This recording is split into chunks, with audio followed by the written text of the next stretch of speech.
Hello and welcome to the Film Pulse podcast, the official podcast, filmpulse.net. This is episode number 130. My name is Adam Patterson. With me today we have Kevin Rakestraw. How you doing, Kevin? I'm doing okay. This week on the show we'll be finally reviewing Richard Linklater's Boyhood, as well as Abel Ferrara's latest Welcome to New York. And finally we'll be going over this week's movie predictions, new on video on demand, and DVD and Blu-ray releases. Before we get into what we've been watching, I thought that there's been a lot of... This week has been terrible. This has been a terrible week in the news. Yeah. Since we recorded our last episode, Robin Williams has passed away. Lauren Bacall has passed away. And then this whole situation, not movie related, but this whole situation in Ferguson, Missouri has been taking place, which has been getting so little news coverage, and I don't quite understand that. Have you been keeping up with this? I was. And then I had to stop because it makes me too sad. I've been watching... I know that's a terrible excuse, but... I've been watching it. They've been doing live streams. It's like the news outlets are not really covering this very much, but people have been doing live streams like pretty much every single night. And it's been fascinating and appalling to watch all at the same time. I think it's definitely appalling in the sense of like the first go around, like seeing pictures of tanks and shit. Like, number one, we really need to look into Ferguson's budget because they have entirely too much money for their police force. Militarized police force. It's like, are you kidding me? It's so sad to see, funding cut to education like everywhere, and then you see, the stockpile that these police forces have. It's some of, and it's Ferguson. When you see the pictures and the video, it's ridiculous. It is like an army of police. There's thousands of police there, and it's just like, holy crap, what is going on there? I mean, when you see some of the pictures and stuff, it doesn't even look like it's here in the United States. It looks like you're in a war zone somewhere. Yeah, and it's unbelievably appalling in the sense that it's just people gathering, like they're not doing anything. Right. They're just gathering, and they bring tanks in, and and it's like if this was Black Friday. No one would think anything. Yeah. There's more people gathered on Black Friday and you don't see tanks. Yep. It's crazy. And there's a video of Al Jazeera. They set up, they were going to do a live report, and the cops shot tear gas at the Al Jazeera people, and they arrested. There was a big, when all this started happening, I think it was like the day after the first big protest, there was somebody from two journalists got arrested for no reason. They were just in McDonald's. They were just in McDonald's and they both got arrested. And I'm not really sure why that's happening. And I was watching the live stream last night because the day before in a press conference, they said that they were no longer going to be using gas. And I was watching the live stream last night. And sure enough, they launched so much gas at the people who were doing nothing wrong. They were just standing there. It's also like the Al Jazeera thing. You shoot tear gas at them, and then they run up and they dismantle all their equipment and stuff. Do they not understand that it's 2014? Like, everyone has cell phones. Right. Everyone's taking video of them. It's, oh my God. Yeah, I mean, the blatant disregard for people's First Amendment rights in this situation, I just can't understand. I can't wrap my head around it. And it's like they keep doing it too, even though it's getting a lot of coverage on Twitter and other online news organizations and stuff. And MSNBC and CNN and all those they are giving it coverage, just I don't think as much as it should. But it's like, even though people are aware of this happening, it's like they're not doing anything about it. You know, it's like they keep doing the same thing over and over again. Yeah, we're going to shoot tear gas at journalists and arrest them and shoot rubber bullets at people. Because they can get away with it. They can get away with it. It's insane. And it doesn't surprise me at all that I think that it's now 5 days of straight protest with this. But it is, I mean, if for those of you listening that aren't super familiar with what's going on there, I would highly suggest, taking a look at your Twitter feed and see what's happening there, because it's crazy. And I think that this is a really important thing that's happening here. And I don't think it's getting enough recognition for that. No, it's not. Speaking of going back to Robin Williams, that was quite a surprise for me as well. Very sad, very shocking. Indeed. I was thinking back to the last stand-up special that he did. I think it was on HBO. I think it was the Weapons of Self-Destruction. And it came out a few years back. And I remember watching it, and I was kind of feeling like apprehensive about it. Like, man, it's been a long time. I don't know. Does he still have it? And if you go back and watch that, it's amazing. Like, he was such a phenomenal comedian. And I think that a lot of people just look at him for the movies that he was in, and I understand that, but he was a fantastic stand-up comedian. I mean, one of the best. It was so good, that special. If you haven't seen that, I'm gonna have to check that one out. Yeah. I knew I was never a big fan of his stand-up. You know, I wasn't either, but this Weapons of Self-Destruction is so good.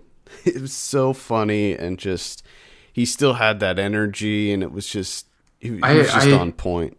Like when I was you obviously immediately start remembering everything about him, and like at first I was just like, oh, I was kind of a fan of Robin Williams. I wasn't a big fan of his stand-up and stuff, but then you keep seeing stuff about him, and it was like I kind of took him for granted. He did a lot of good shit.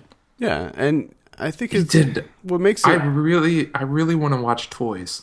Oh my god, I loved Toys. I was obsessed with Toys. I loved Toys as a kid, and Hook too. Like even as a kid, I was never that into Mrs. Doubtfire, but Toys and Hook and oh my god, I mean even Aladdin, like even. Oh, he was amazing. Even in Aladdin, he was fantastic, and it was just a terrible, terrible loss. And I think that it's also sad because he was a good person, like he did a lot of good for people, and that makes it all the more sad to lose him. Yeah, and I think that also I think that the coverage when this happened was, I thought there was a lot of good coverage. There were a lot of people that were coming out and giving him tributes in different ways. There was videos and articles written, some really touching stuff out there. But then the other side of it, you have these people that are just so horrible. And I don't know if you saw, but his daughter had to close down her social networking accounts because people were so like verbally abusive to her. That's so terrible, and I just can't understand how people can have that much hate in them to do something like that. Like, What did Robin Williams... Like, he's Robin Williams. What could he possibly have done to you to make you lash out to his daughter? I mean... People just want attention, man. It's just it's so attention. Terrible. So terrible. But, like I said, there are a lot of really fantastic articles remembering him that have come out. So he will definitely be missed. And it makes me want to go back and watch some of his older movies and stand-up specials and things like that.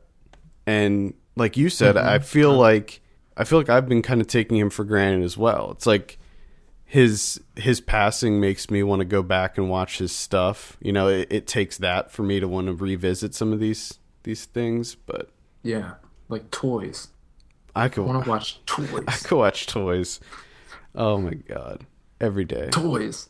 Now, It's something completely different. Did you see the actor from 10 Things I Hate About You started a cult? No. No. Yes. Andrew Keegan from 10 Things I Hate About You has started a cult. So there you go. Andrew Keegan. So if you were wondering what Andrew Keegan was up to, where are they now? Well, he started a religion. So Do you have any details about this it's religion? called Full Circle. Hmm. It's a religion based on time. Hmm. Okay. And I quote, time. That's what it's all about. Whatever the past, some other time, it's a circle. And the center is now. That's what it's about. So And that's powerful stuff. yeah, it sounds really very powerful. He had a moment. Again, quote, I had a moment where I was looking at a street lamp and it exploded. That was a weird coincidence.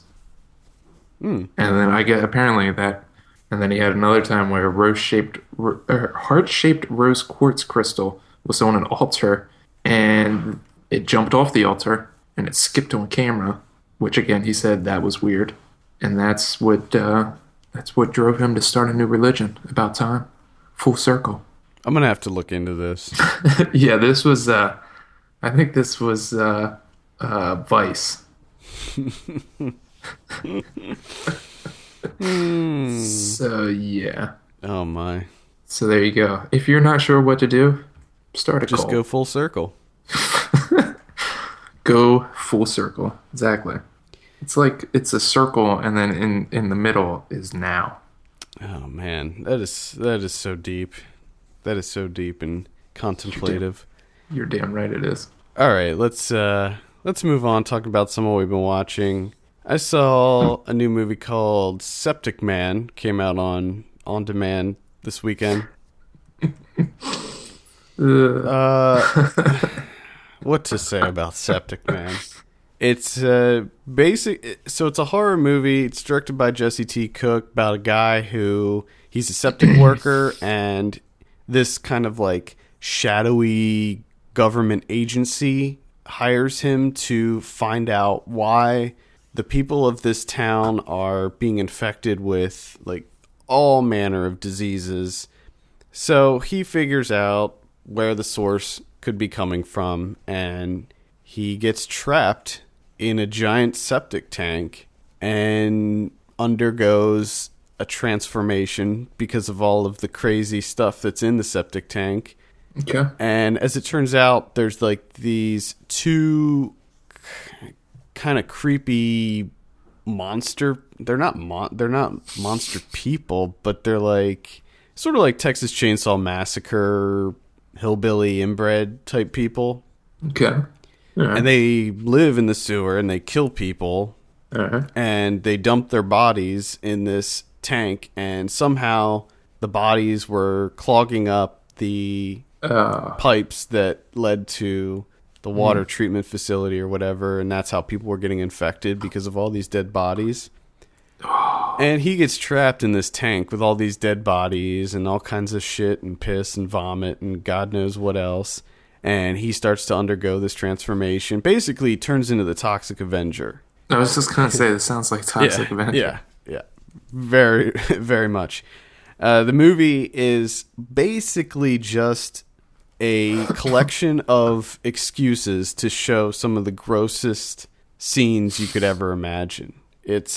The plot is almost non-existent. The characters are underwritten, poorly developed. The script is terrible. But if you're into trauma movies, if you're into super gross shit, I mean, there's shit everywhere in this movie. If you're into terrible films, this is right up your alley. Pretty much.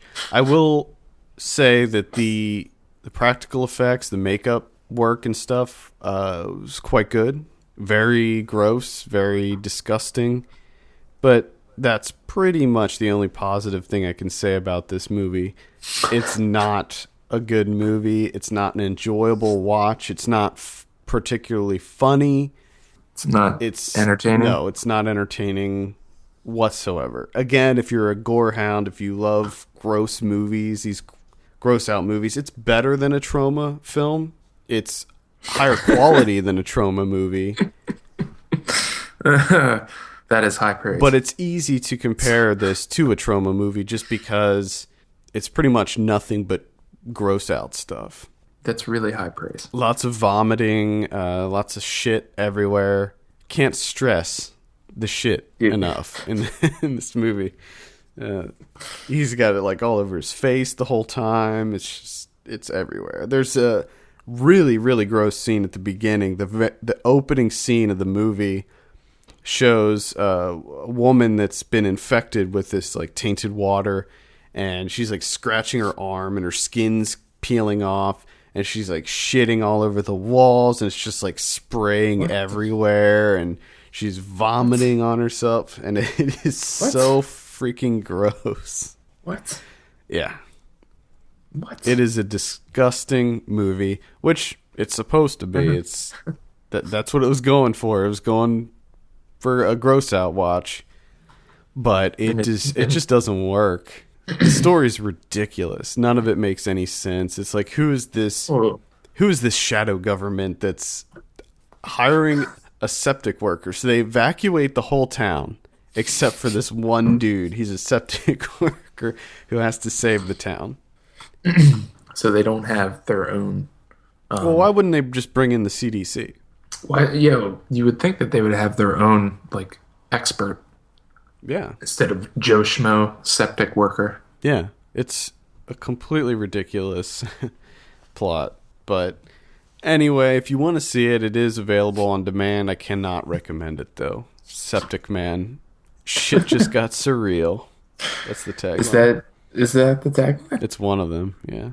Fantastic. Yeah, it does get, because once he starts being affected by this stuff, he starts hallucinating, and it does get a little surreal. It gets kind of weird. Okay. But it just doesn't work. It's like when that happens, it's like, okay, well now we have more of an excuse to show random gross things. Shit covered surrealism. I'm not completely opposed to gross movies. One of my favorite movies of the year. You're not against fecal matter. One of my favorite movies of the year is one of the grossest movies I've ever seen, which is Wetlands. But when it's just pointless, I can't get behind it. There has to be at least some sort of story to back it up, or some sort of, like, the characters are not interesting at all. They're generic and bland, and the acting's fairly poor, and it's just ugh. Nope.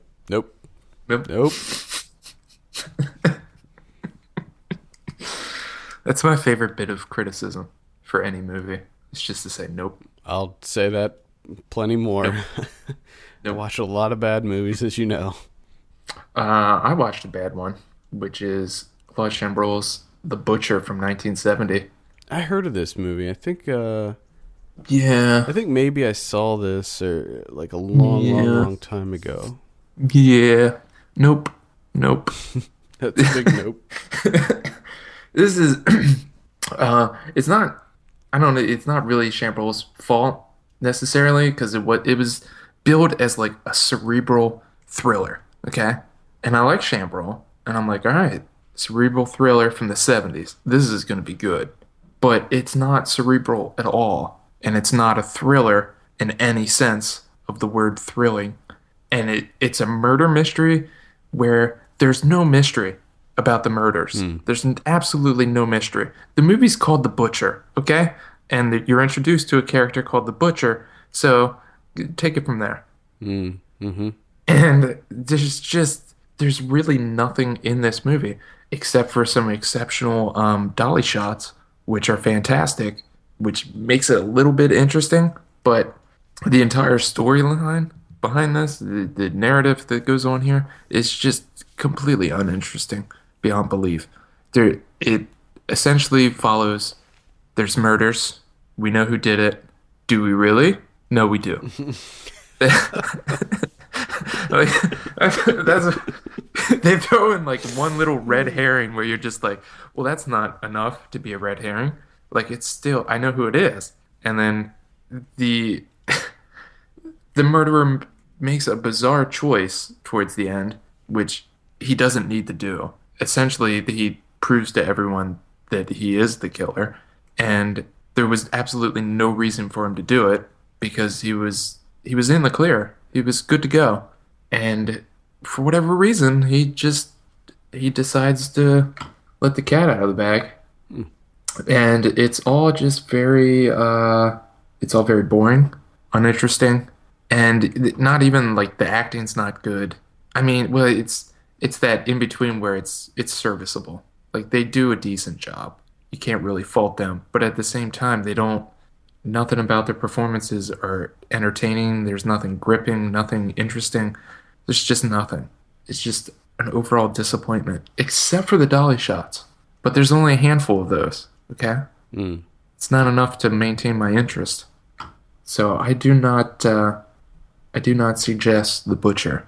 And there's one point where Chambrol tries to add a little subtext to this film by the woman's a school teacher and she takes her kids on a school trip to the caves. And in the caves, they have this little discussion about Cro-Magnon Man, and it tries to add some subtext, but it's done so half-heartedly that it just ultimately it fails. And after they come out of the caves, she's like, "Oh, okay, let's go have lunch." And they picnic on the side of a cliff. Oh, yeah. She takes a group of children Sure. on a very, very thin cliff. Seems like a good idea.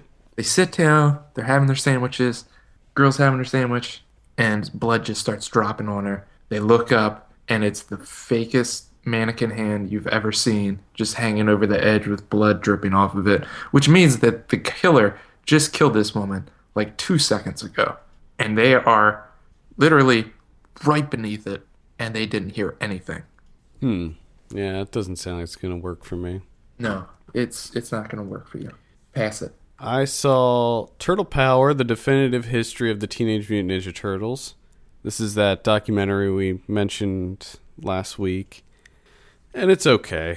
It's not particularly well made. I wouldn't call it the definitive history because they skip over a lot of the later stuff. So, back when we were kids, it was huge. And then it dropped off a little bit when we got older, but it was still kind of around. Like they came out with a live action TV show.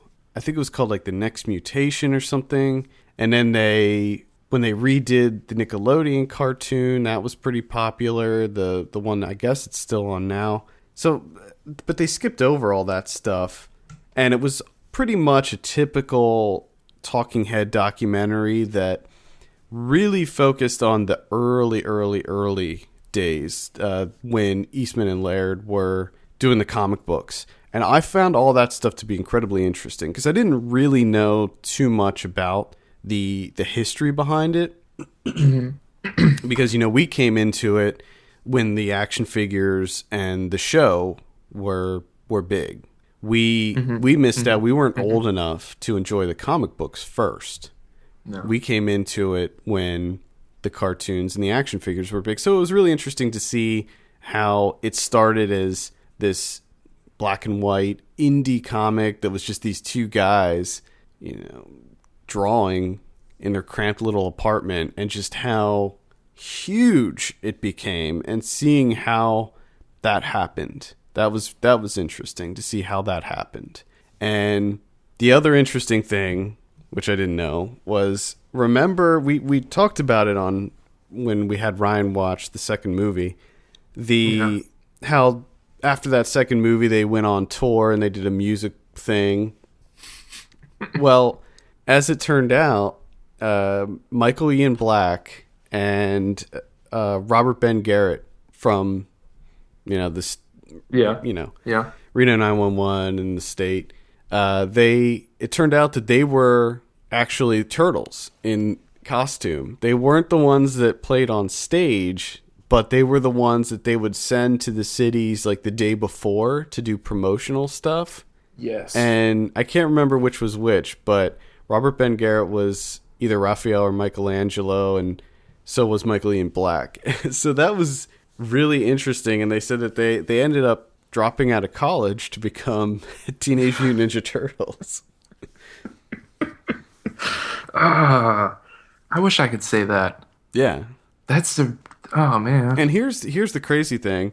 So they came, when they did that tour, they came to York. They came to the fairgrounds. Of course. And they did the promotion thing, and I went to see Michelangelo when they did the. So I probably met Michael Ian Black in a turtle costume.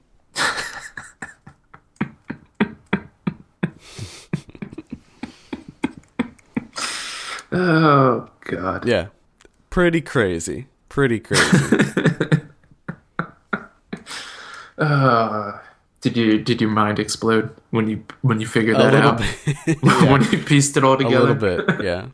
But I'm not sure if it was really him, because it can't be. That story's not interesting. Okay, it was him. It was totally him. You have pictures that prove it. It was him. I'm just imagining this montage of you watching the documentary, and the light bulb goes off, and your face lights up, and you just like run around the house going through boxes of photos until you find one, and then you just hit it with your finger. And you look up to the sky. You're holding it. You're like, yes. It'd be like me, like if for those of you that have seen the new Turtles movie, it'd be like when April figured out who the Turtles were. Oh God. Does she just lose her mind and run around screaming? She acts like an idiot. It's a terrible scene in a terrible movie. So at any rate, very light recommend on Turtle Power. Not the best looking documentary by any stretch. Yeah. It's pretty poorly made, and a lot of the stuff is stuff that we already know, but yeah, it's still kind of a light doc. If you're really into the Turtles, might be worth checking out. I have a light recommend, which is Red Flag. This is the movie from Alex Karpovsky, which you might know him from Girls. Yes, yeah. What's his name in that? It's on the tip of my tongue. Get it. Pull it out. Come on. No, I don't have it. You don't have it? He plays Ray. Ray! God damn it. You're a terrible person. I haven't seen this movie, but I wanted to. This is just a nice, lighthearted indie comedy, and it's rather entertaining for 85 minutes. So it's nothing, extraordinary, but it's it's a good time. It's a good way to waste 85 minutes. I like his chuckle a little bit. I like his style of humor, where he's kind of like this pretentious prick, sort of. Yeah, is he like that in this movie? He does much of that in this movie. This is so the story for this movie is he breaks up with his longtime girlfriend at the outset, right before he's going on this like a tour of the southern states, showing one of his first indie films that he made, which is the movie Woodpecker. So he plays himself in this movie, and he's going on this tour, and he's just really bummed out about it. And he doesn't want to do it alone, so he's calling up all of his friends just to see if he can get someone to go with him. And obviously no one wants to go with him because he's not the best person. And that is until his one friend, Henry, meets up with him and goes on the tour with him. And Henry is played by Honor Tuckle from Summer of Blood and Septian. Mm-hmm. And he's instantly hilarious. Oh my God, he's so funny. The movie was losing me for a little bit, and then he popped up. They injected some Tuckle in there, or however the hell you pronounce his name. I'm just going to keep saying it wrong over and over again. Tuckle? They injected Tuckle? Tukel. Can I just run through all the wrong ways to say it? Okay. Real quick? Yeah. No, I don't want to do that. He shows up, and he's fantastic. and just the banter between him and Karpovsky is is great. I loved it. It's he's working. Henry is working on a children's book about a kid and a haunted piano in a cemetery, and at the end of the book, the kid dies. Mm. So he wants to be the first person to deal with death in a children's book, and they have some discussions about it, and they also have some discussions about oral sex, frittatas. A whole wide range of topics are discussed. And this is on Netflix Instant, looks This like. is on Netflix Instant. Yeah, I'm definitely going to add this to my list. Yeah, you're gonna have to watch this one. It's good times. Yeah, I've been meaning to watch it for a while. It's just kind of fell off my radar. I did the same thing. I did the same thing. Then I needed a pick me up, so I went to Red Flag here, and it picked me up a little bit. Yeah, maybe I'll catch that this week. The only other one I wanted to mention is The Expendables 3. That came out in theaters this weekend. Saw The Expendables 3. Have a review for that up on the site. You know, this is one of these sort of critic-proof movies. You can pick it apart. You can criticize it all you want, but it doesn't matter. I mean, it's a big dumb action movie. I thought that they did a lot of things better in this one than in the previous ones. They didn't poke as much fun with the age thing, because that was getting a little tired. Like, I was like, I get it. You guys are old. I get it. You don't have to keep joking about it. You're old and you're in an action movie and it's funny. I understand. We get it. In this one, it was a little bit different how the plot worked. So it was almost as if it was Sylvester Stallone passing the torch off to the younger action stars, and that was. Is there a good number of jokes with the young guys talking about how old they are? Not too many. I was worried that was going to happen, and there are a few, but it's not overwhelming. The thing about these movies, and I felt the same way about the other two, was that some of the dialogue was really snappy and funny, like the banter between all the Expendables when they're giving each other shit and making fun of each other. I thought that a lot of that worked, but then when they're busting balls. Yeah, when they're busting each other's balls. But everything else didn't work, like when they're actually talking about the mission plan, or when they're having a sincere and earnest moment with the villain or anyone else. It's like none of that stuff works at all. It's like you guys should just stick with the action, keep it light, keep it fun. The other thing, this was PG-13, and there is more on-screen death in this movie than I think I've seen in any. I mean, literally, the Expendables go up against an entire country's army and kill them all. And it's like, because there's no blood, no blood, so we can get a PG-13 rating. And I have a problem with that. Well, it's all about the blood, man. As long as there's no blood, it's cool.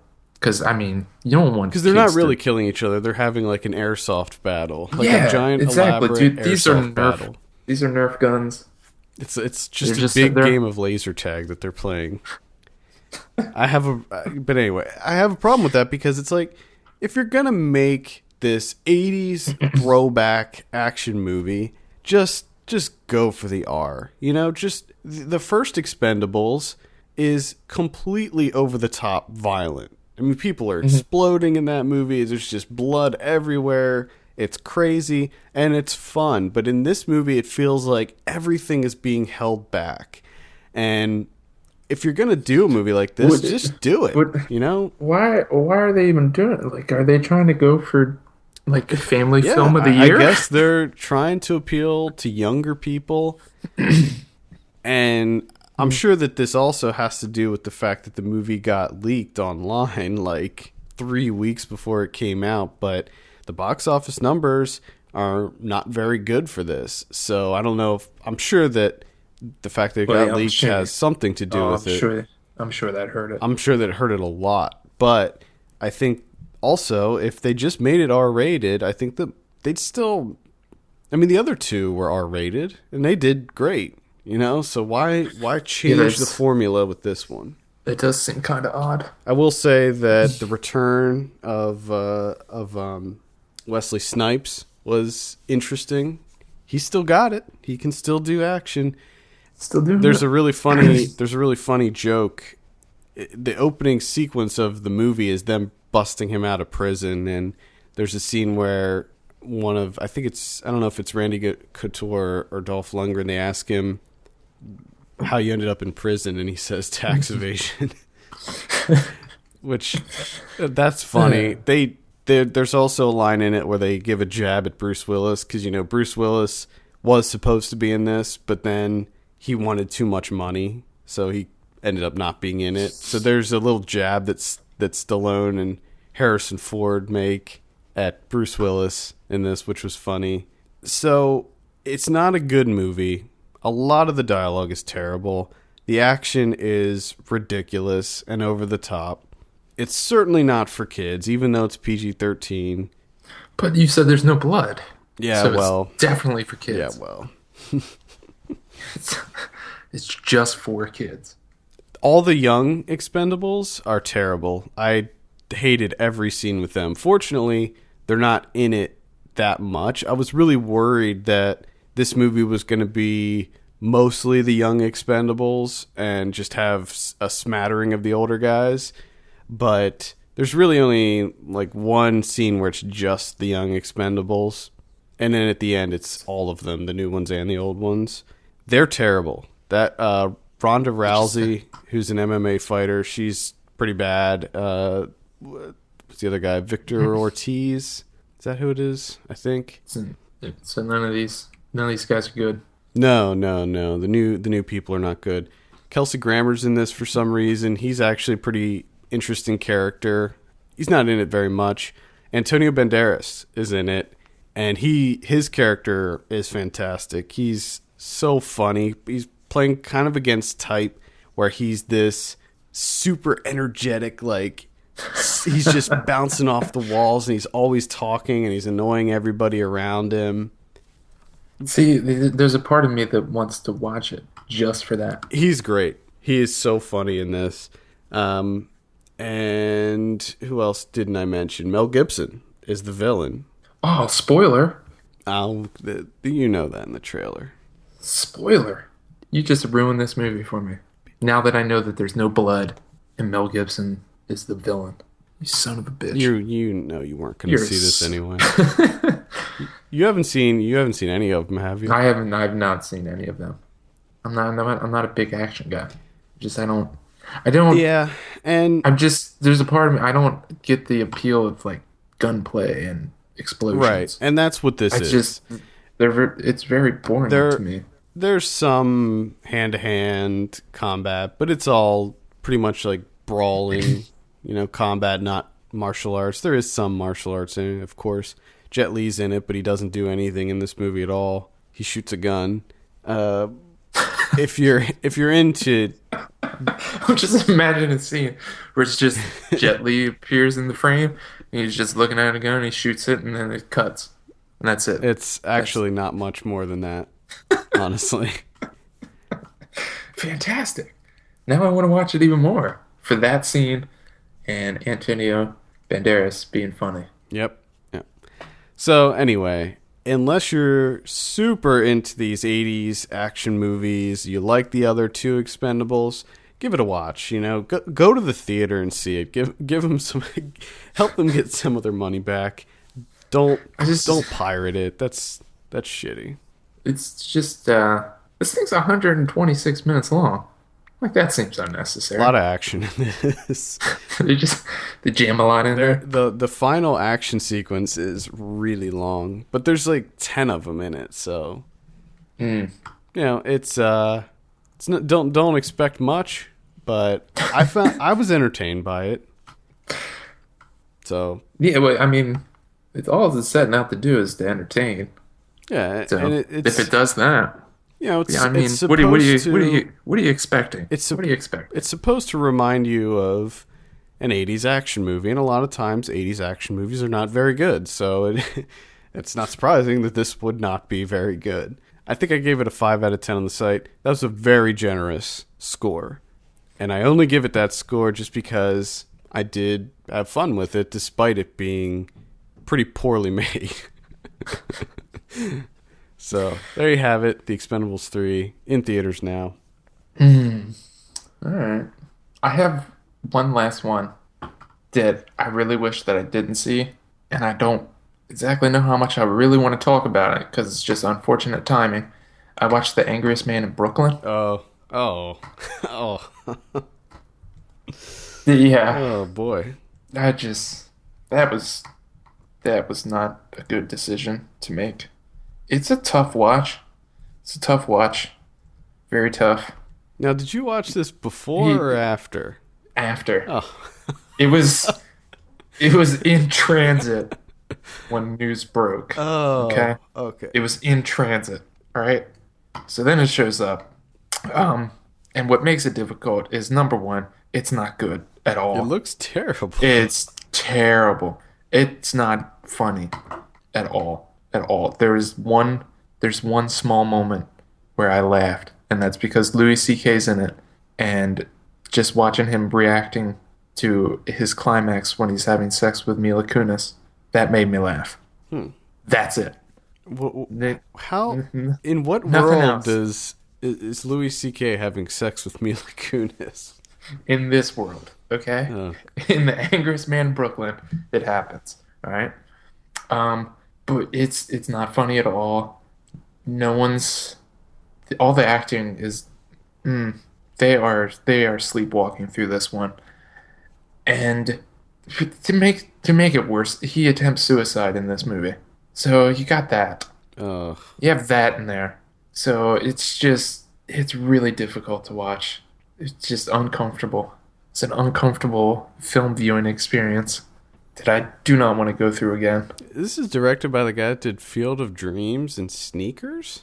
Correct. Interesting. I was just as surprised because if you are to see this movie, it is unbelievably poorly made. The camera work, the shot composition, the story, everything is just, it's bad. It's this weird mixture too of so many different kinds of camera styles, like handheld, and then it like switches to video, and it's awful. It's all over the place. It's a mess. I want to rewatch Sneakers. I do as well. I love that movie. Yeah, that movie is fantastic. Angriest Man in Brooklyn is not. And it's just, that's why. Why did that happen? Why did that happen, Adam? I don't know. Don't know what to tell you there. I hope that doesn't happen again. And I feel like such a dick for choosing that one out of all of well, his like I said, it was filmography. No, I like know, I said, it was in transit. I gotcha. I mean, I'm getting the Angriest Man in Brooklyn. I don't know what's going to happen. And that happens as it's making its way to my mailbox. I gotcha. I mean, come on. Come on.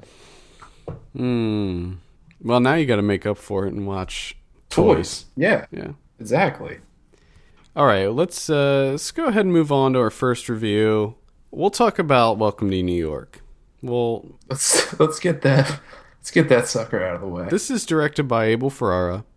I have a synopsis here. Mr. Devereaux is a powerful man. A man who handles billions of dollars every day. A man who controls the economic fate of nations. A man driven by a frenzied and unbridled sexual hunger. A man who dreamed of saving the world and who cannot save himself. A terrified man. A lost man. I love your cadence. Yeah. I love cadence on that one. The inflections too. This stars Gerard Depardieu and Jacqueline Bisset. Where to begin? Okay, so this is basically, it's about Dominic Strauss-Kahn, the former, it was the IMF, but was he the head of the IMF? The chief of the, I can't remember his title. I think like managing director or something. Okay, so let me get this out of the way. I remember when this happened. This was just 3 years ago that this scandal took place, and I didn't really care then. And I don't know too much about the IMF. I don't know too much about Dominic Strauss-Kahn, and I didn't. So that wasn't helping me going into this movie because I cared very little for the story. Yeah. But I was kind of thinking, oh, it might be a cool kind of courtroom drama where maybe there's some political intrigue there, and it's kind of a statement on people in power and what they can get away with and the abuse of power and all this and that. And I thought that this movie was interesting in that it was kind of looking at Dominic Strauss-Kahn, even though they don't call him that, but it was also looking at Gerard Depardieu. It was kind of like a double thing because there was that segment. There's a segment before the film even starts where they're interviewing Gerard Depardieu and talking to him about the role, which is a really odd thing to put in a movie. Sure. Yeah. But I would agree with that. I didn't understand. Well, I think that the importance of that. I think that what Ferrara was trying to do with that was draw parallels between the character and the actor playing the character.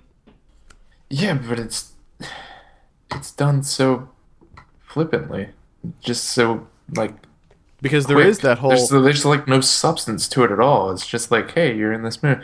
Yeah, I'm playing this role. Yeah, and then it goes to the movie. Like, oh, okay, sure. Yeah, I couldn't really tell what they were going for with that because it's kind of Gerard Depardieu saying like, yeah, I played this role, but I don't condone it and stuff. But it feels really weird to include that. It feels in there completely unnecessary.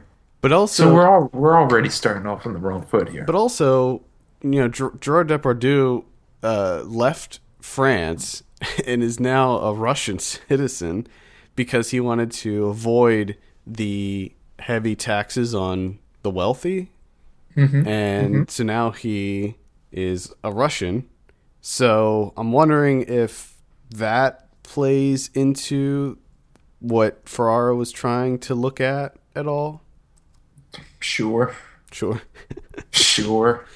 I mean, I don't really see any evidence of it in the movie. Like maybe he was going for that, but it wasn't communicated through the film. I don't think. No, I didn't see that either. But so basically, there's kind of three main sections of the movie where the first is just him having sex, graphic, horrifically disgusting sex. Just over and over and over. And the best thing about... It's relentless. It is relentless. The best thing about it was... Pretty much, this is the best thing about the whole movie. Where the various noises that Gerard Depardieu would make. Are you kidding me? It is... He sounds like a feral animal. Yeah. He just growls and then mix that with fat breathing. Yeah. And that's pretty much what you have. He's also... it's one of the most aggressive blowjobs I've ever seen. Oh, God. It wasn't really a blowjob. No, it was pretty much a rape. My goodness. So, yeah, that's how the movie starts off. I also thought it was interesting how spherical Gerard Depardieu is in this movie. He's just... I feel like if you pushed him over, he would just roll. He would just roll down the hill. So you're thinking of it as like a weeble wobble. Yeah. Okay. Oh my. Yeah, I would agree that the best part of this movie is the various noises that he makes.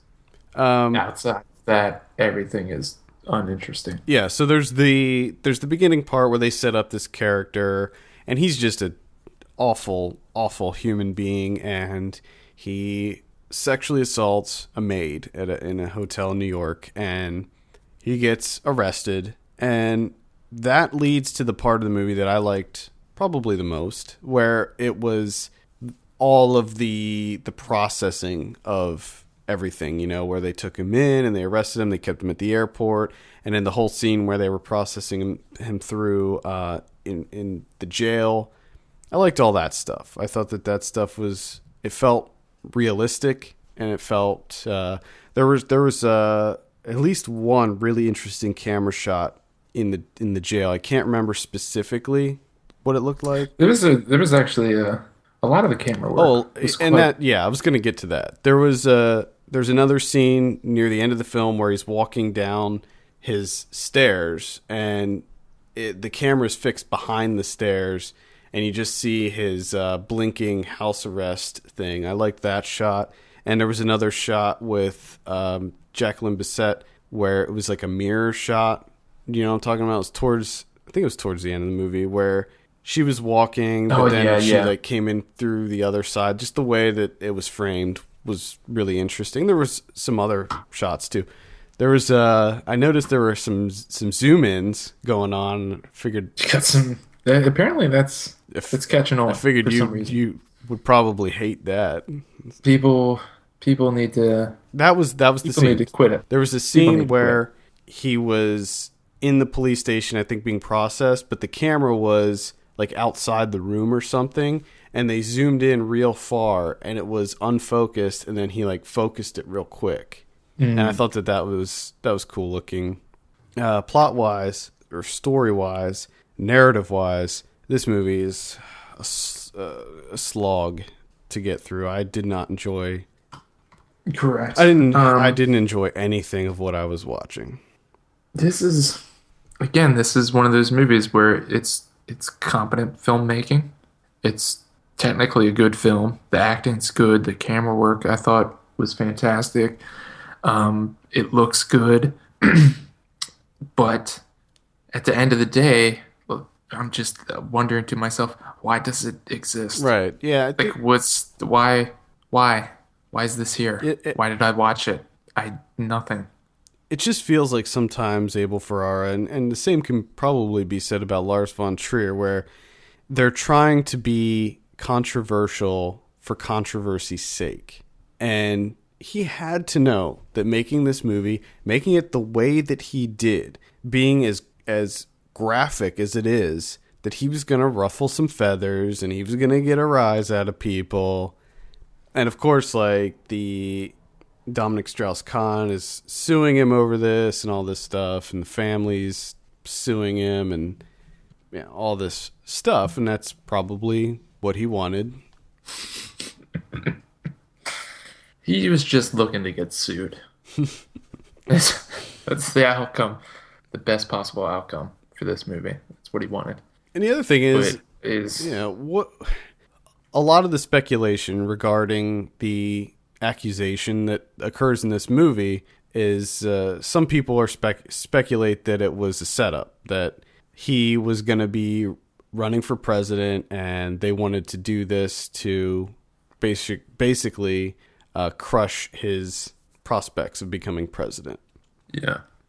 So, sure. I don't know. The other connection between Gerard Depardieu and Dominic Strauss-Kahn is that Dominic Strauss-Kahn was a member of the Socialist Party, and he was in favor of the taxes on the wealthy that Gerard Depardieu was strongly against.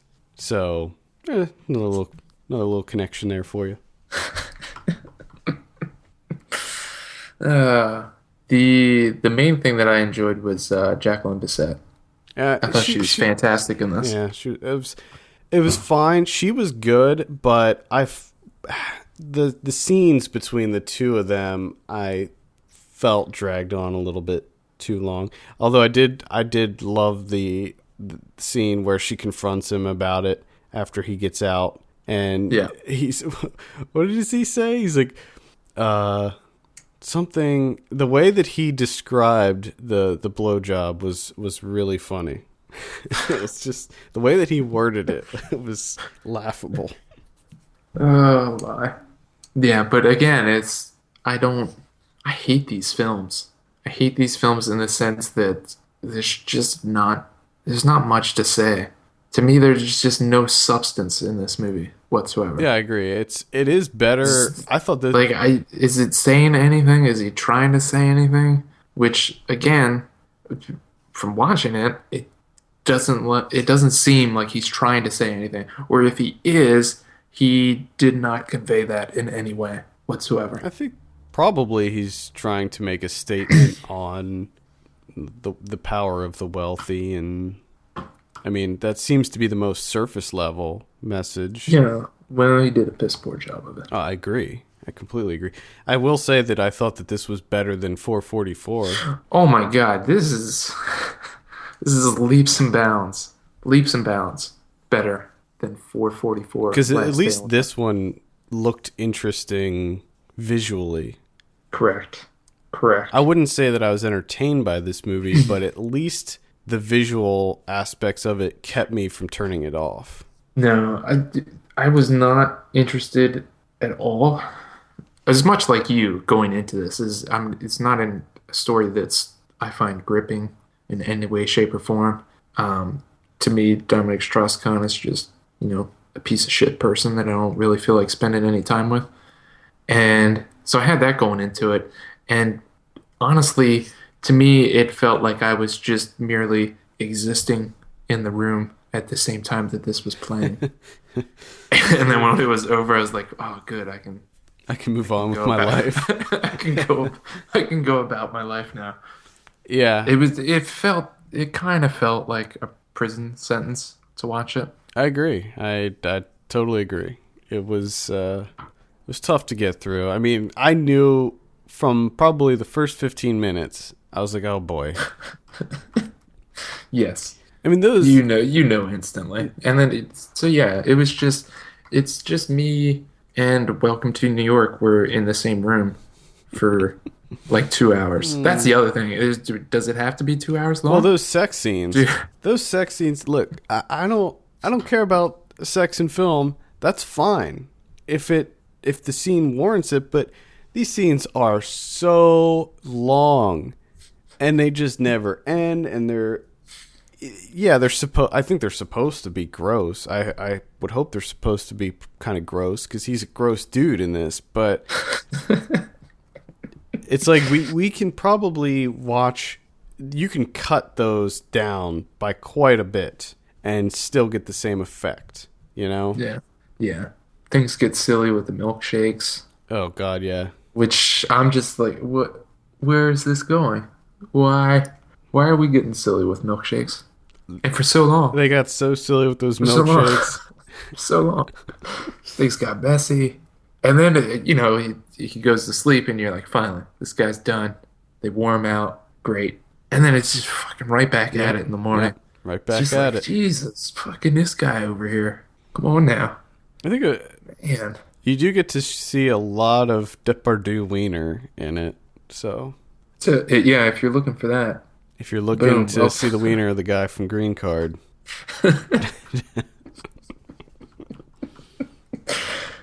Oh, my goodness. Welcome to New York. Wow. What do you think about the title other than... Do you think that the title has any meaning other than the scene where he gets arrested at the airport where it says, "Welcome to New York"? Yeah. You can take that. You can run with that any way you like. It's so ambiguous. I mean, you can make a connection to anything. It's not really about New York, though.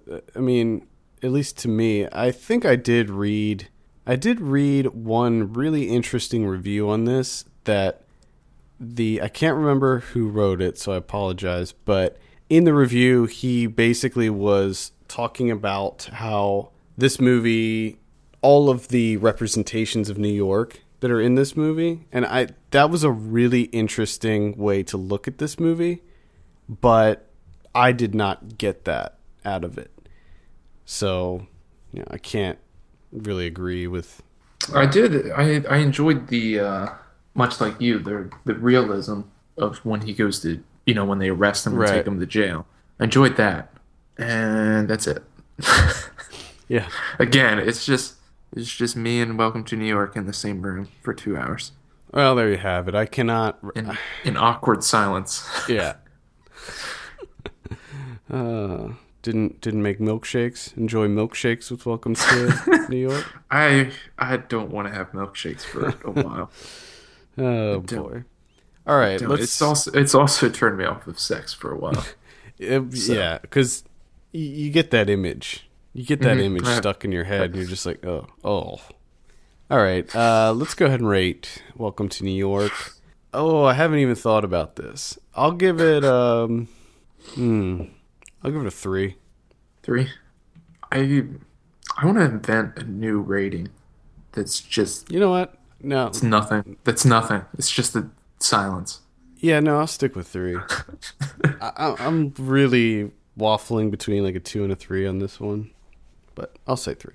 I'm gonna go. Jeez, I'm gonna go 4, 4, 5, 5. I don't know. Don't ask me.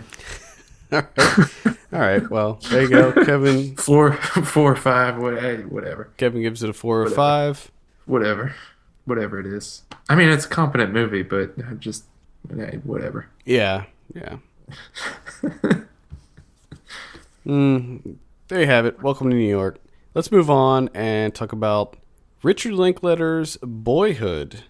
Okay, see, now this is a movie you can actually talk about. Yeah. There's something going on in this one. There's a lot going on in this movie. So this synopsis says, the life of a young man, Mason, from age 5 to age 18.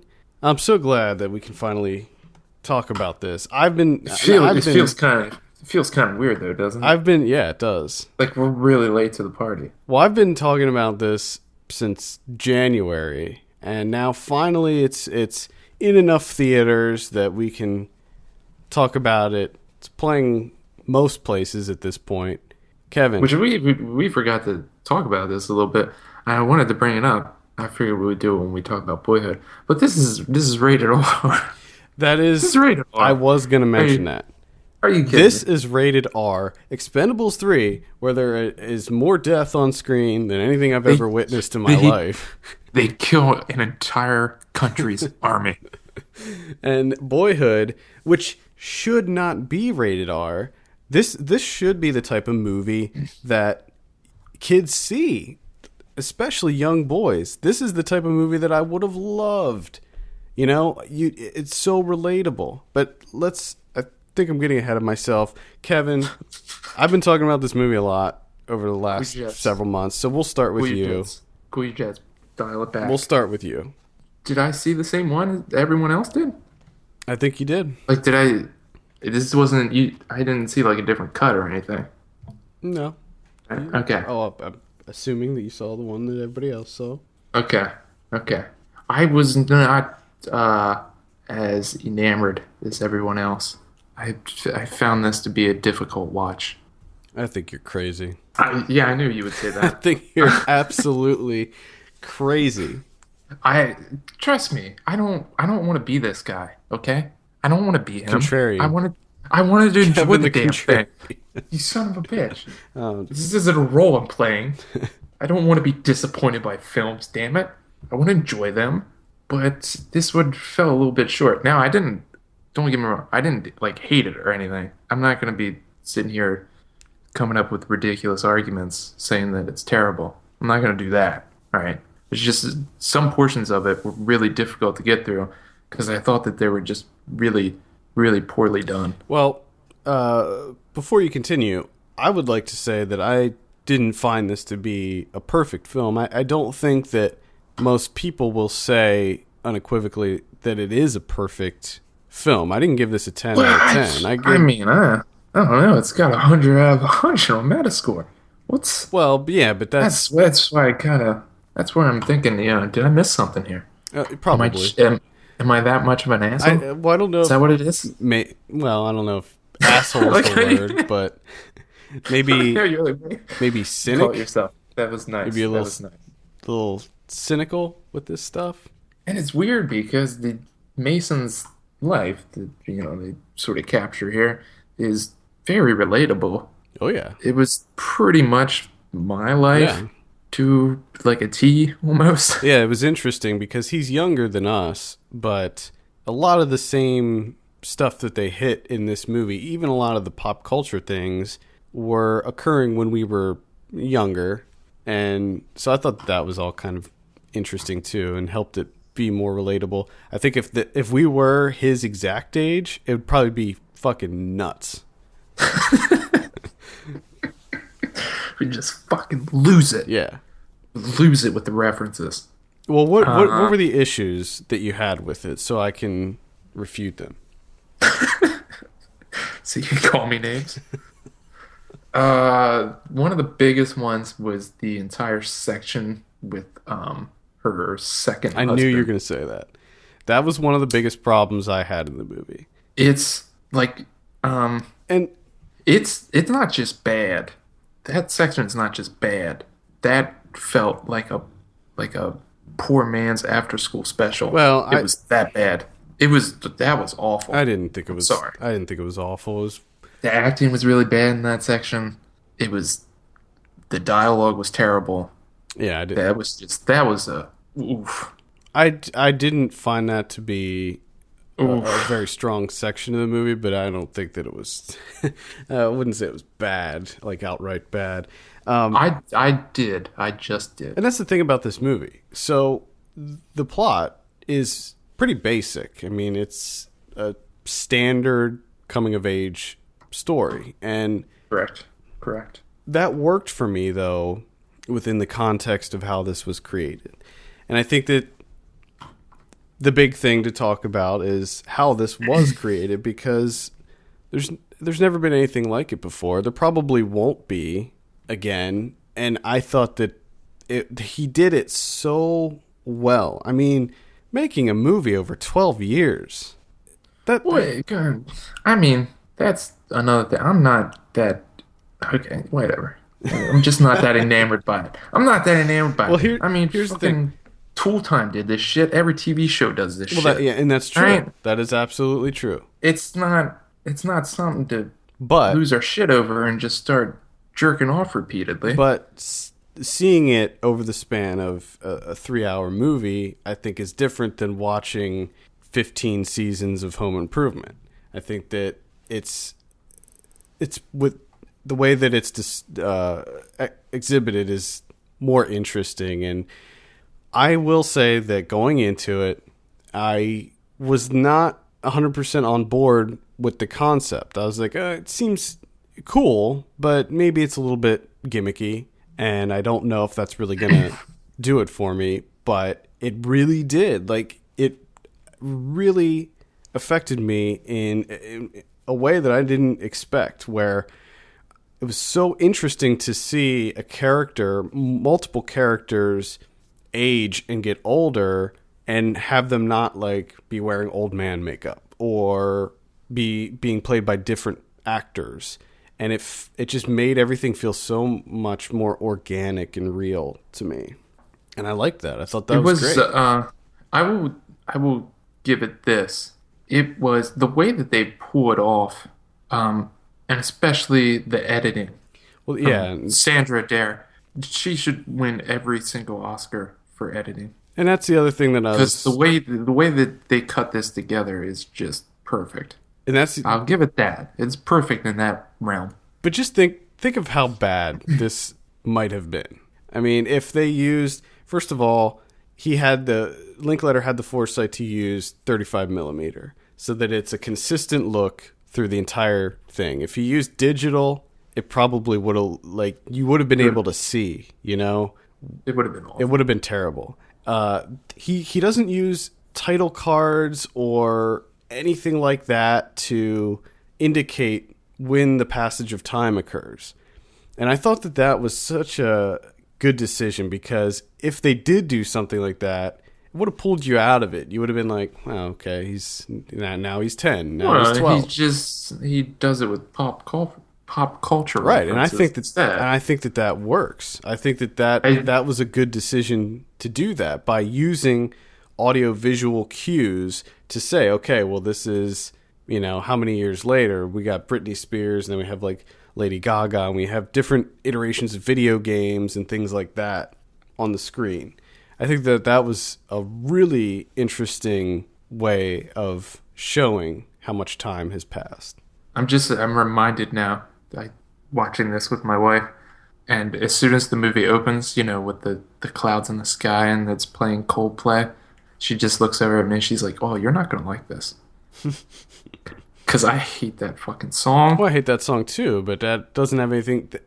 That's a sign of the times. I know, that's just that's just a story that I'm throwing out there. It's just a sign of the But times. I mean, I don't like just a I sign don't of like times. I don't like Lady Gaga. That doesn't mean True. that I hate this movie now. Well, no, I don't. Please don't think that I'm saying that that's why I didn't enjoy it as much as Are you everyone saying else. that you didn't like Because the pop culture references? I, not entirely. To me, I understand why it's employed. I know what he's going for, but to me, it just made it feel extremely dated, which I know is what he's going for. Right. So you can't really hold it against him, but at the same time, I'm not a fan of it. But also, you got to think that he's filming this when those things were relevant. So you don't know what's going to stick and what's not going to stick. You know, I think it was interesting to see the things that he chose. But also, when you're 12 years old, if the Wii comes out when you're 12, of course you're going to be playing the shit out of that thing. You know, like they made sense. No. I'm not talking about that stuff. I'm just talking about it. I'm not a fan of the way he does soundtracks and such. It's just something. It's something that I don't like that he does. I didn't like the soundtrack. I don't like those pop culture Yeah, I soundtracks thought it was fine. where they use popular songs and such. You don't like the Dazed and not- Confused soundtrack? I'm not a fan of it. Oh my god, I'm not a fan of it. it's Sorry. amazing. Well, yeah, I like I want to see the. I'm assuming that they talk about this when they come out with the Criterion release, because I had heard that there were some issues with some of the songs, because you got to put these songs in and get the licensing for them, but how do you license something 12 years out? It's kind of a weird thing, and I think that he ended up having to replace some songs or something. But I do want to find out more about that, because I think that I can't wait to watch a lot of the behind the scenes stuff in this, because I found it to be so fascinating how it was put together. Like, it's just crazy to me. The other thing is a lot of the dialogue in this movie. I like the dialogue. To me, a lot of it felt like it was ad-libbed, off the cuff, improvised, but apparently it wasn't. This is a very heavily scripted movie, with the exception of a few interactions. But to me, it felt very natural. And see, I'm the opposite. yeah, I thought everything felt very forced, and it didn't feel natural at all to me. The only person in this film that I thought was natural was Ethan Hawke, believe it or not. I thought he was fantastic. I agree. He was the bright spot for me. Anytime that he was on the screen, I was like, I'm in. I'm on this. I'm on the bandwagon here. But then he would leave, and I didn't want to be on the bandwagon anymore. Everything felt really forced to me. And again, I could tell that it was heavily scripted because Linklater injects his philosophical points in there occasionally, which I'm not a fan of. They were so light. They were so light in this movie, though. I mean, but those conversations are the same false. conversations that you and I had when we were that age, and they're ridiculous. But I hate that version of me, so it's justified. All right, I hate the current version of me, so you can't use that as an argument. But and especially the way the film ended, what Mason says, which I was rolling. I was rolling at the end of this movie. That was hilarious to me, because it's essentially the same thing they were making fun of at the beginning of the podcast, with the guy making his own cult and what he was saying that his religion's about, and we're like, that's hilarious. You're silly. And then he says the same thing in this movie at the end, and it's, oh my God, it's so great. It's so wonderful. didn't really affect me. A lot of the dialogue was laughable. I liked it. I liked a lot of the conversations. I felt like they hit the broad strokes of growing up and the quandaries of life and all that stuff, but that's not really what did it for me. That's not what made me love this movie. I did, again, everything between Mason and his dad was fantastic. All that stuff just felt very, loose and natural. But for me, everything else felt really strained and forced, unfortunately. Well, Sorry. I'm sorry. That's kind of how the Patricia Arquette character was written, too. She was kind of high-strung, and she was always making bad decisions when it comes to relationships and stuff, and she was kind of... I also liked how the dynamic of his parents switched eventually. You know, like at the beginning of the movie, Ethan Hawke was kind of the one without direction. He was a little wild and whatever. And then eventually it kind of flipped. I I know that's what I'm talking about. Like that's really relatable to me. That is I've experienced that where I had a dad, that when we were in elementary school would buy us and we would listen to Eazy-E and KMFDM and Nine Inch Nails, and now he has a new family and he's uber Catholic. So there you go. It happens. It happens. And it's just as weird as it was in this movie. I thought that there were a lot of really good comedic bits in this movie. There's a lot of just little subtle lines that get uttered in this movie that I thought were quite funny.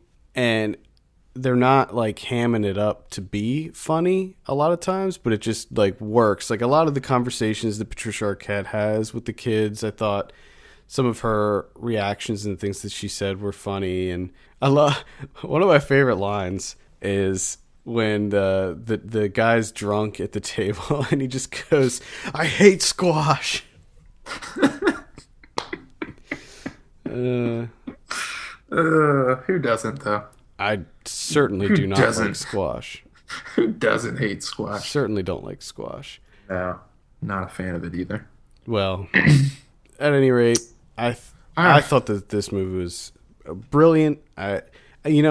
Seeing it a second time, I was more worried because usually when I come off of a festival movie, I like it more, and then when I rewatch it, I don't like it as much. But I was totally into this movie seeing it a second time. And the length of the movie also had me worried. I was like, oh, do I want to sit through this again? Because this is a long watch. Yeah, so it's long. It requires an investment from you. And strangely, I was just completely into it. Even though I knew what was going to happen and everything, I was fully invested.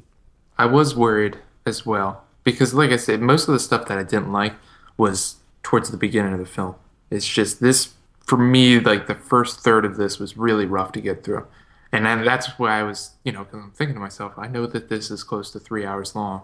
And I'm getting really worried. But it did eventually come around. And it really started to work for me. It started to click. And I enjoyed it a lot more. But I was really, really worried in the beginning stages there. The only thing that, it built up this goodwill as it made it towards the end, and then it just cut some of that out big time with the scene that I hated more than anything in the world. Let me guess. You know exactly what I hate. I don't know. I could be wrong because it's a little scene, but the scene in the restaurant. Yeah, come on. What the fuck? What the fuck is that? Are you kidding me? I knew it. Like that's Bush League shit. That is Bush League shit. I certainly could have done without that. I don't know. That is the very definition of force. I don't know why. There was no need for that whatsoever. I don't know why that's in there. Honestly, it adds nothing to the movie. It's a sweet scene. There's a sweetness to it, but I don't think that it's very forced sweetness to it. Yeah, I don't think that it's necessary to have that scene in there. I was like, oh my god. But I think that it's interesting that you liked the latter part of the movie because that's where it gets a little bit more philosophical when he gets older and starts contemplating life. Well, I can detect. It's Linklater's ideas. It's his philosophies and stuff that he sort of injects there. And just because I don't agree with it and they make me laugh a little bit, I'm not going to hold that against him. It's his viewpoint. I'm not going to agree with every film that I see. You know what I mean? And I can't just base it on base it on films that I agree with. They're not going to be just the ones that I like. So I do have to sort of separate that a little bit. But some of it was bad. I just wish that he would employ it a little bit better. it's just, some of it seems really amateurish. What did you think about the scene where he goes to Austin? I want to go to Austin. Yeah, I know. I love Austin so much. And I thought that was a really good scene at accurately representing how amazing Austin is. And the other thing is, towards the beginning, I'm kind of, because obviously the only thing I really heard about this movie outside of unanimous praise and people calling it a masterpiece was the performance of, the kid that plays Mason. Is that Ilar? Yeah. Ilar Coltrane? L.R. Coltrane. Everyone's, blowing up about this kid. And through that first portion of the movie that was kind of rough to get through, I'm thinking, this kid hasn't done anything yet. Like, I feel as though the movie's more about the Samantha character. And then the switch happened. But in the beginning stages, I'm like, this kid's doing nothing. It seems like it's more of Samantha's movie. Like, I'm kind of surprised that no one was talking about. Well, that was the interesting thing. Because she did the same thing that. Right, exactly. She did the same thing he did, and that was kind of the funny thing. Like everybody's talking about this Ilar Coltrane, but Lorelai Linklater, Richard Linklater's daughter, she did the same thing. She was in it for 12 years. She was a little girl when this movie started too. I mean, the same can be said about Patricia Arquette and Ethan Hawke, and even a lot of the other like secondary characters. It follows them for years too. Yeah, and it's just I also thought, and I don't know, where I lay with everyone else, but I thought that Lorelai Linklater's performance was better than Ilar Coltrane. I thought it was better. To me, she felt more natural than the Mason it's character. Tough because really neither of these people are actors, and when they get older, they get awkward, and it feels like it just feels so awkward during those years when you're like, going into adulthood, and it's just like like every conversation they have is awkward and they seem nervous, and so it's hard to gauge, but I thought that they're both fine. I thought that I thought that he was a better actor when he was little, but that's to be expected. Well, yeah, because you don't have that sense of awareness of people judging you and everything, which fucks everything up. It does. Once you start getting judged. As soon as you realize people are capable of judgment and they do it constantly, then you're terrified. So I did enjoy that, sort of that aspect, because it does sort of give the film this quality of where you can't really judge it. You know what I mean? Like if you look at it like your own childhood, there's moments where, things don't go well, or like shitty moments in your life that you would like to forget. But if you do think about it, would you go back and change any of it? For some people, they wouldn't. They love it warts and all, and that's sort of what is captured with this movie at the same time. Of going through 12 years, could he go back and change some of that stuff? Well, maybe, but you just want to keep it the way that it was, right? And kind of piggybacking on that, it's also an exploration of how your personality changes and evolves. Because at the beginning, these people feel very different. Even Patricia Arquette and Ethan Hawke, they feel like their personalities have changed over the years. And with what's his name, Mason, it's interesting to see how he makes that transition from being just this kind of introverted, quiet first grader to this introverted, quiet kid going off to college. Yeah, I found that experience to be very interesting to watch, and it's also, I mean, that goes along with the fact that this is being filmed over 12 years. I mean, the Mason is changing in the movie, but L.R. Coltrane is also changing in real life. So it's just a very interesting experiment that I really, really enjoyed. I enjoyed it too. I don't want people to think that I like absolutely hated it. It's just one of those things, we tend to play these parts.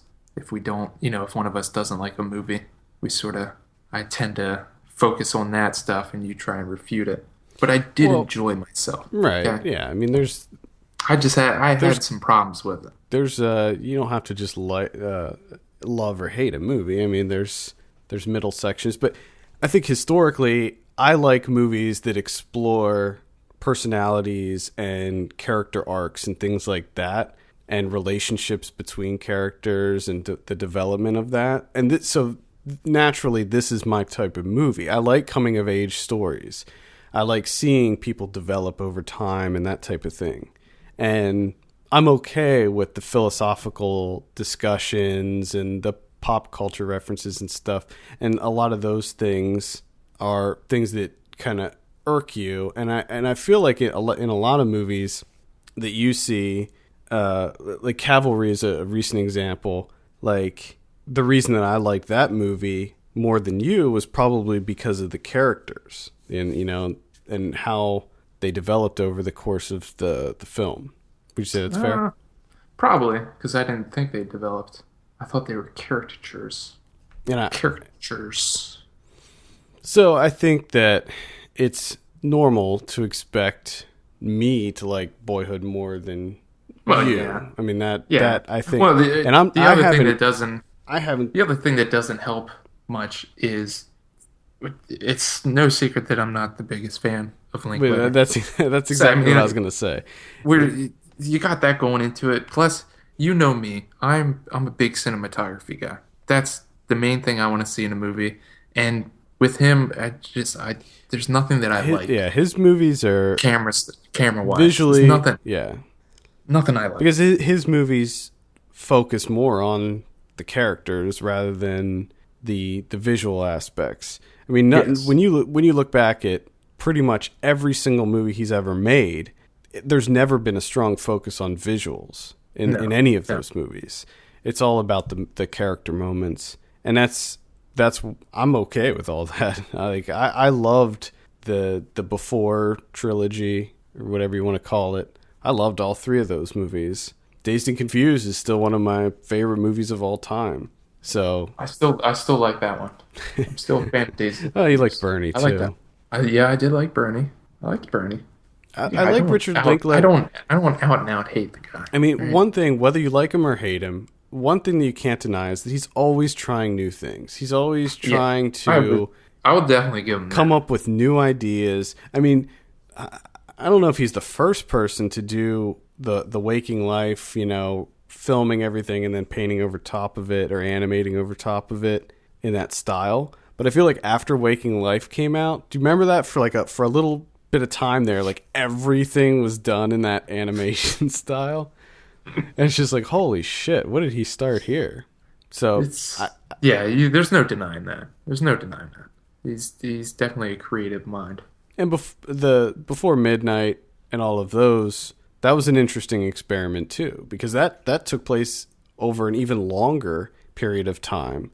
And I think that you can draw parallels between those movies and Boyhood. They're very similar. I mean, they take place over a lengthy period of time and they explore someone's life, a large portion of someone's life. And because it's the same thing as the Before trilogy, except that he didn't release them as three separate movies.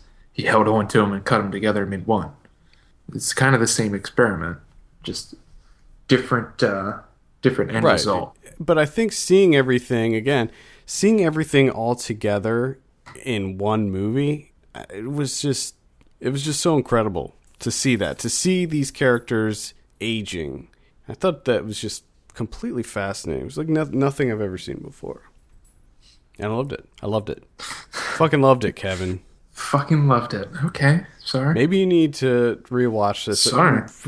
Rewatch this at a later time. You know, revisit it like a year from now or something, and see. Don't reevaluate. Don't tell me what to do. Don't you tell me what to do. Okay. Stop that. All right. No, fine, don't revisit it. No, it's probably something that we'll revisit. I'm not sure when, because like I said, I watched it with my wife and she hated it. Oh, she's crazy. She outright hated it. It's a crazy house over here. It's a crazy house. Yeah. I mean, the The other day we had pancakes and beer for dinner. There you go. Everything's topsy turvy over here. So what do you think as far as come awards season? Do you think that this is going to get recognized? I don't know. It should. It should. Like I said, editing. My God, just hand over all of those awards now. Just mail them. Put them in the mail. Send them over to Sandra Dare because she deserves all of them. Everything else, I would imagine that it would get some. Well, I mean, it's definitely going to be if they're still doing like 10 nominees. Yeah, for Oscars, if you're doing 10 nominees for best picture, this has got to be in there. I would hope so, but I can also see this as one that just slips through the cracks and doesn't get recognized. I know, but the other things that they nominate, come on. I will. Come on. I'll say this right now. If this doesn't get nominated for some Oscars, I will not be watching the Oscars this year. I'll boycott. Because this is a truly unique experience. And the way that it was put together was so masterfully done. I don't understand how this can't be recognized if that is the case. I would agree. So there you have it. Boyhood. I'm sticking with a 9 out of 10. Kevin, what are you going to give Boyhood? Oh man, I don't want to say it. Do it. I don't want to say. I'm going with a 7. Oh, that's not that bad. I thought you were going to say like 4.5. I should have been like, it's a 1. It's a 1. Fucking awful. God. All right. No, I'll go with a 7. Boyhood is playing in theaters now. I think at this point it's pretty much everywhere, but if it's playing in your area, go see it quick, because it'll go quick. I am I'm so happy that we finally got it. Yeah. We waited a long time. We waited so long. Yep. All right. Let's go ahead and talk about some predictions. Let's Be Cops, which I'm sure will be in theaters 10 times longer than Boyhood. Oh, I'm sure. And what? This is probably like PG-13? I think. Oh, no, it's actually an R. Yeah, I think this is an R. It's actually an R. Okay. What an unfortunate time for a movie called Let's Be Cops to come out. It seems like this happens every year. It does. There's a movie that this happens. It does. It does seem to happen a lot, at least once a year. So you said 40. I said 42. Actual 11. Wow. Wow. Yikes. Expendables. I don't understand this movie. Apparently not a lot of people do understand it. What is this is the most ridiculous storyline I've ever heard of. It's terrible. Who thought that this was a good idea? Terrible. Who? I ask you. Who? Probably whoever wrote it. I don't know. I don't have that in front of me, but it's a couple of people. Expendables 3. You said 54. I said 50. Actual 35. Not good. And The Giver. You said 47. I said 49. Actual 30. 30. I did not hear one person. Well, then or see one person talk about The Giver. Then you need to you need to watch Sarah Palin's video review of The Giver. Wait a second. I'm serious. It happened. Wait a second. Please run that by me. Sarah Palin reviewed the movie The Giver. Okay. And it was a video review. Okay. And you can watch it online, and it's amazing. Okay. Follow-up question. Why? Why did she do this? I don't know. Yes. Is this something that she does often? I don't think so. Because I'm subscribing to that shit. I think she wanted to. She probably saw it with her kids or whatever, and then thought to herself, "Oh, I can use this as."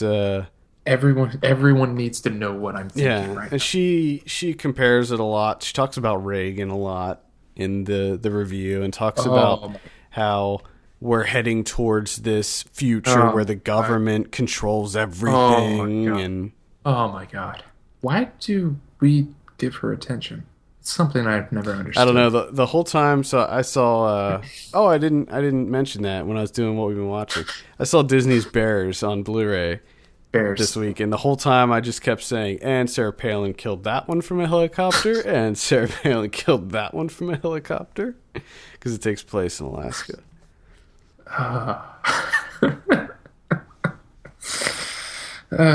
Good stuff right people. there. Yeah, people are terrible. So apparently, The Giver is not very good. We always seem to come to that viewpoint with every podcast we do. Mm-hmm.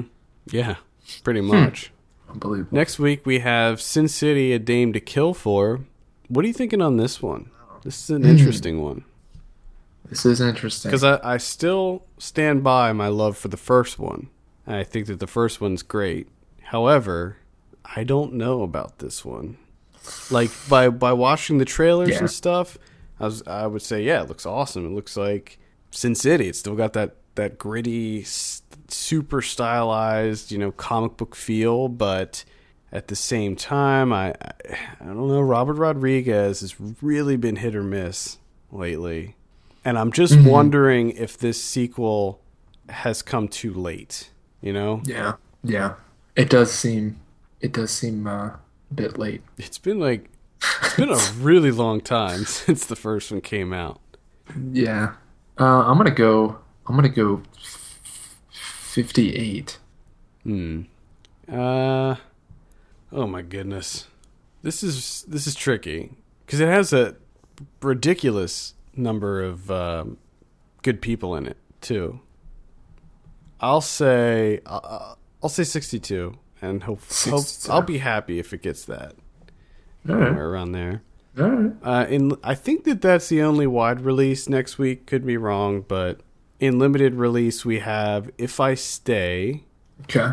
I don't know. Is that Chloe Grace Moretz? Is that one with her?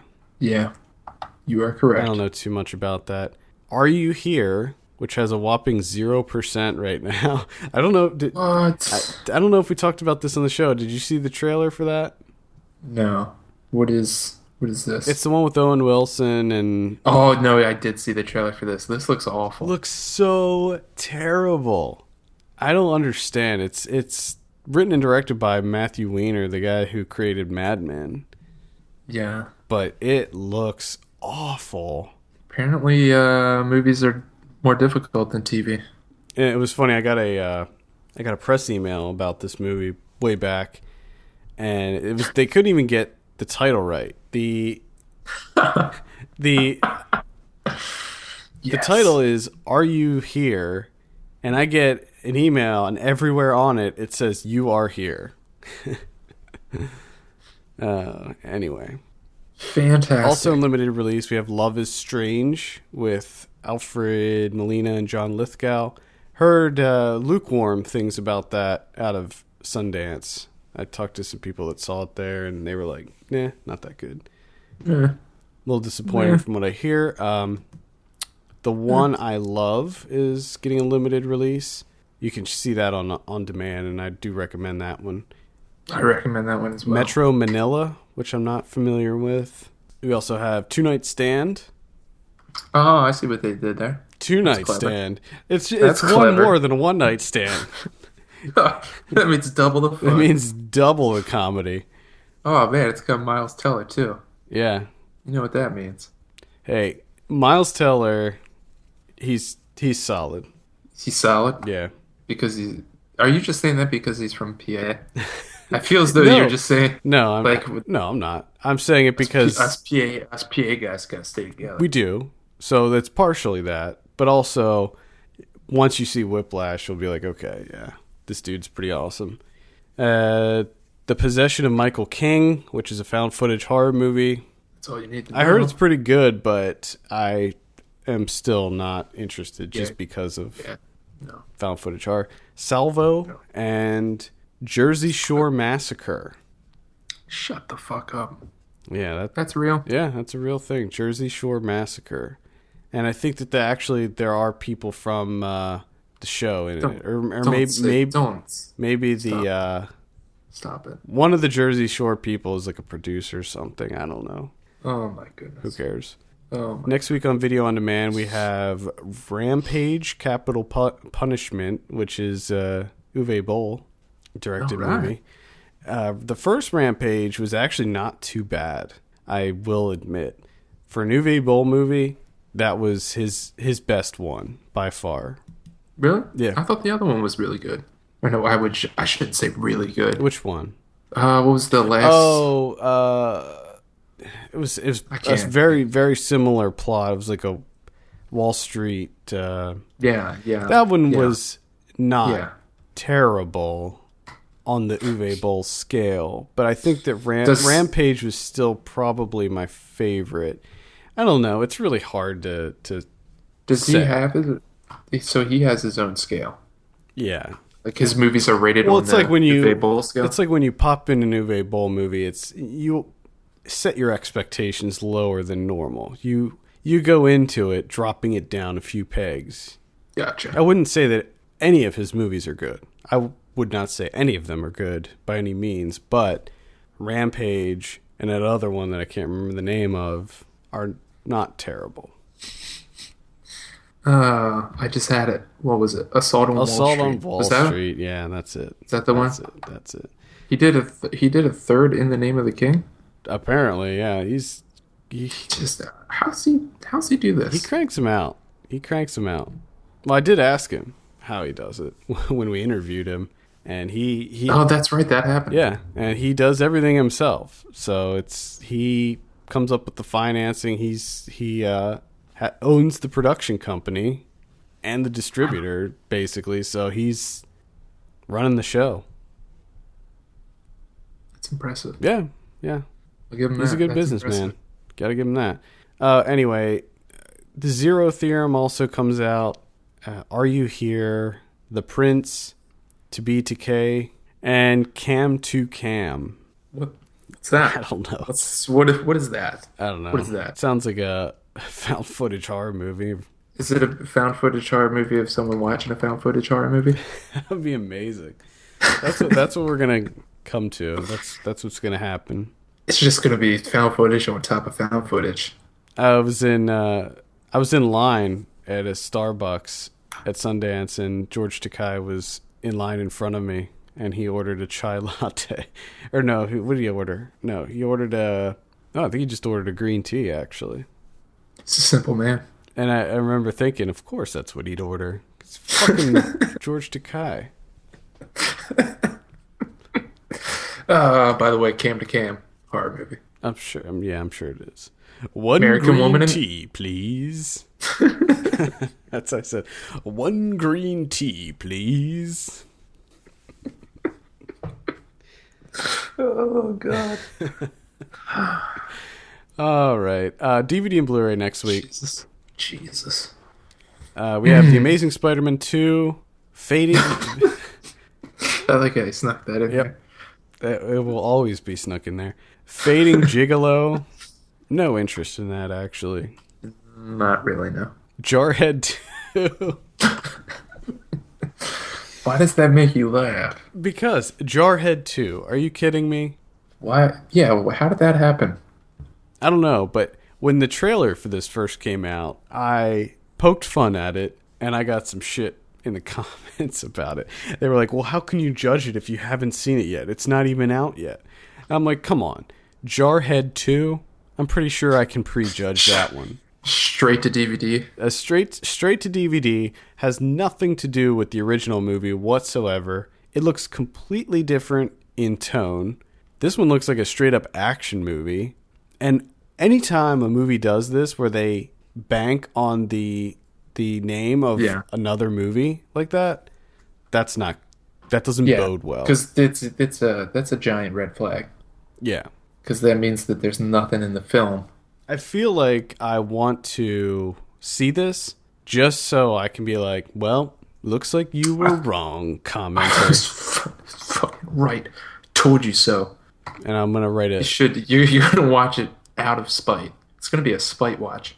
Well, I don't know if they offered me I didn't take a Blu-ray for this. I'm not going to buy it, certainly. So it won't happen. I'm not going to spend money on it.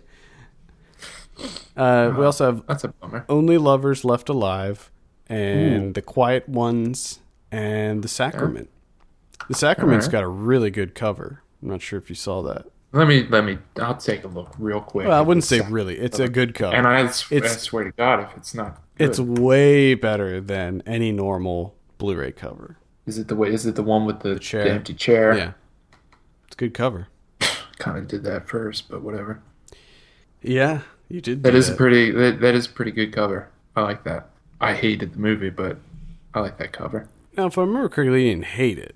I think that you had issues with it. I've grown to hate it. Oh, okay. So, all right. So you got to remember this.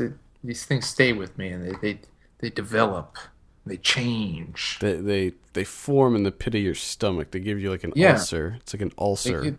Exactly. I'm like Boyhood over here with my ratings and such. Okay. It's constantly changing.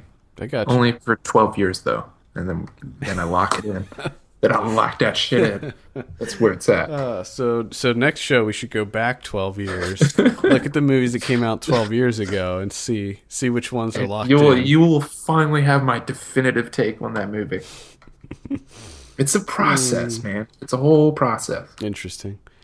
All right, I believe that there's at least one Criterion. Oh, you are incorrect. There's two. Oh, two. Well, I said at least one, so I was correct. Splitting hairs. I'm just saying. Splitting hairs. I saw one on the list. What do we got? All right, we got Tie Me Up, Tie Me Down. We got a whole string of Antonio Banderas going on here. This is I never heard of this. I've actually seen this. This is a kind of a bizarre movie, because it's Antonio Banderas plays a stalker type who kidnaps a woman and keeps her locked up in his house and tries to force her to fall in love with him. So there you go. I feel like we've seen that before, but if it's on Criterion, it's probably one to check out. No, it's not that good. Okay.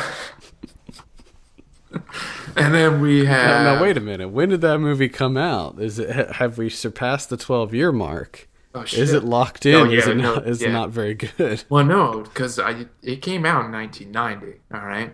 But I didn't see it until like 2 years ago, maybe? Or maybe last year. No, it might have been last year. Oh, we got plenty of time. So we got at least a decade before locking that one in. Oh, man.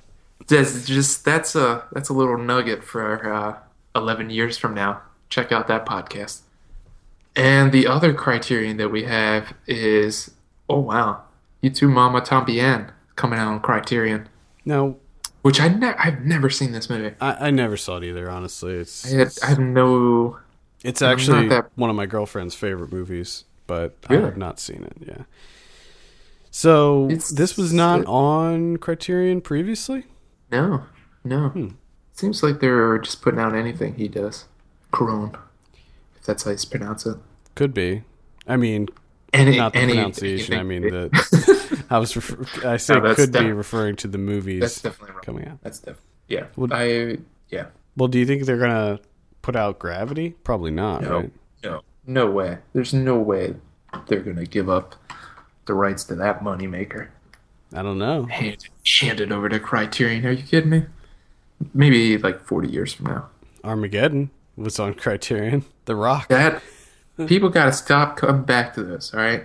People do things to make money, and sometimes they just don't want to talk about it anymore. People got to do things, all right? That's the moral. Can't be judged. I don't understand how Criterion works with the rights and all that stuff. Like, I don't get any of that. I feel as though I could look it up and learn about it.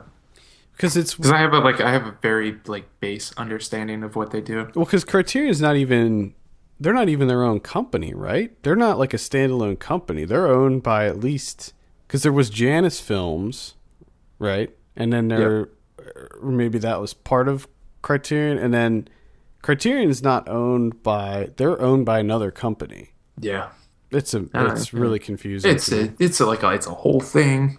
It's a whole thing that I don't know anything about, so I will not comment on. Before we sign off, quick plug. There is our Kickstart Sunday this week is it's a campaign to help convert Scarecrow Video in Seattle into a nonprofit. Now, if you haven't heard of Scarecrow Video, it is the largest collection of home videos in the entire world. They have over 121,000 titles. And right now, so what they're trying to do is convert their company from a for-profit company to a non-profit company, so that basically this massive collection of films can be preserved and available to everyone. Nice. So go onto our site, follow all week we'll have the widget in our sidebar. So make sure you click on that and donate. They're looking to get $100,000, but in it was 3 days, they got 90,000. So they're going to hit their goal, but I'm sure that they will have plenty of stretch goals and great things that they'll be able to do if they go over their initial goal. So definitely check that out, because people don't think about that these days as far as film preservation, especially movies that came to VHS initially, straight to VHS movies that never screened in theaters and never got DVD releases. Yeah. People don't think about that these movies are going to disappear and we're never going to have them again. But lose them. We're going to lose them. Yeah, and even if it's a shitty movie, I feel like we should try to preserve every movie we can.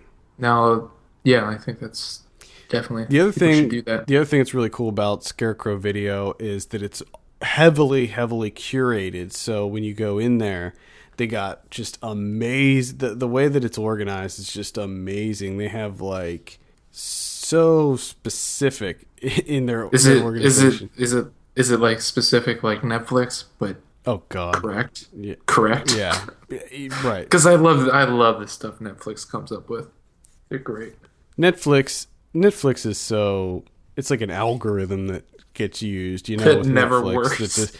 It's just very robotic and systematic. But with Scarecrow Video, it's all done by people that just love movies and love to get them organized and curate them and make sure that they have a good organizational method and everything. So, yeah, anyway, that's my plug for that.